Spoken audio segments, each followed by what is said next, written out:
Have you ever wondered what actually keeps our heart beating properly? We all know the heart pumps blood nonstop, but behind each beat is a hidden world of tiny molecular machines working in perfect harmony. Inside every heart cell, there's a process called splicing. Think of it like editing a movie.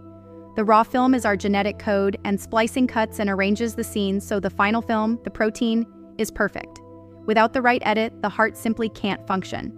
Recently, scientists at the Masonic Medical Research Institute discovered that two proteins, called RBPMS and RBPMS2, act like a powerful editing team. Alone, each can manage.